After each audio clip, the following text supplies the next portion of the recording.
Shalom, perkenalkan nama saya Nadia Antika Asri dengan NIM 1902111791. Saya membuat video ini untuk memenuhi tugas mata kuliah Sejarah Gereja Indonesia dengan topik yang akan dibahas di sini yaitu Sejarah Gereja Kalimantan Apangalis atau disingkat dengan GKE. Yang pertama yaitu permulaan Gereja Kalimantan Apangalis. Sejarah Gereja Kalimantan Apangalis atau GKE dimulai pada abad ke-19 ketika di Eropa terjadi kebangkitan kesadaran untuk menggambarkan Injil ke seluruh dunia.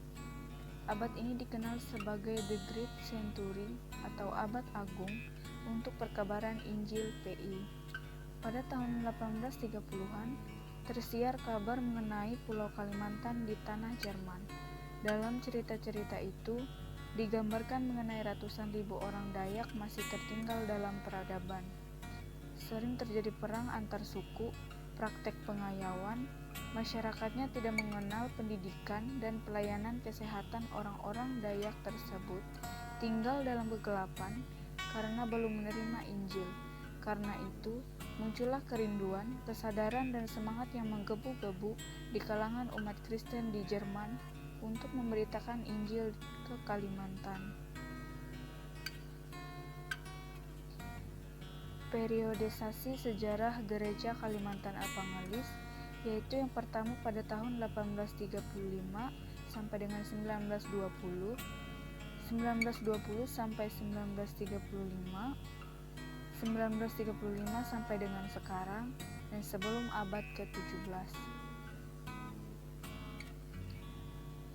Pada abad 1843, RMG mengutus 2 orang penginjilnya ke Kalimantan, tetapi di Jakarta mereka sempat ditahan oleh pemerintah Belanda.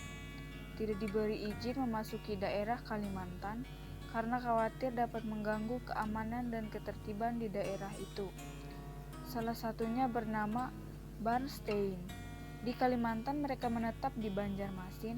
Lalu tahun 1836, RMG menambah penginjil itu sebanyak 4 orang lagi ke Kalimantan. Selain utusan RMG, ada juga utusan penginjil dari Amerika ke Pontianak dan sekitarnya. Sehingga sampai tahun 1957 telah ada sebanyak 20 orang penginjil yang bekerja di Kalimantan yang diutus oleh suatu badan jending. Faktor-faktor penyebab sulitnya pengembangan usaha penginjilan di Kalimantan. Yang pertama yaitu orang-orang Islam telah menguasai perdagangan di kota-kota dan daerah pantai. Yang kedua, orang-orang Dayak itu tidak merupakan petani yang menetap. Yang ketiga, orang-orang Dayak itu terdiri dari berbagai suku yang tidak mempunyai hubungan antara satu dengan yang lain. Bahasa suku-suku itu berlainan, sehingga mereka tidak mengerti satu sama lain. Yang kelima, keadaan sosial yang sangat buruk. Dan yang keenam, sulitnya hubungan lalu lintas. Selanjutnya, setelah Perang Hidayat yang telah menewaskan sejumlah pekabar Injil itu, maka untuk waktu lamanya, daerah pedalaman Kalimantan ditutup oleh pemerintah Belanda untuk usaha PI. Baru dibuka pada tahun 1899, pada tahun 1881, mulailah berdiri beberapa jemaat di Kapuas dan Kahayan Hilir. Dan sejak itu, jumlah orang Kristen di pusat penginjilan juga semakin bertambah. Tahun 1885, jumlah orang-orang Kristen masih sebanyak 1.000 orang. Tahun 1901, sebanyak 2.000 orang. Perkembangan yang lebih pesat baru dimulai tahun 1911 dengan jumlah orang Kristen pada waktu itu sebanyak 3.000 orang dan tahun 1920 sebanyak 5.000 orang. Selanjutnya yaitu periode kedua. Sejak tahun 1920, RMG menyerahkan pekerjaan jending itu kepada Basler Mission atau Jending Basler dari Swiss. Penginjil-penginjil BM pada umumnya berlatar belakang Calvinis atau Reformed.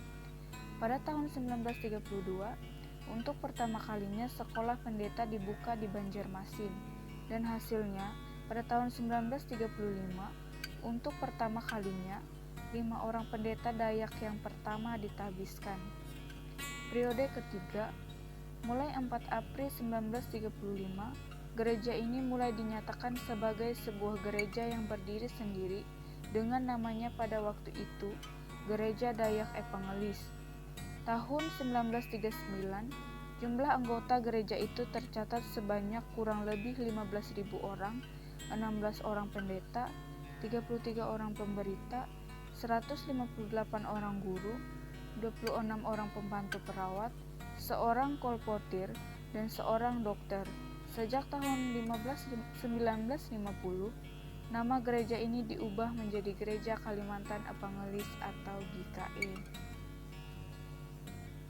Sekian yang dapat saya sampaikan. Tuhan Yesus memberkati.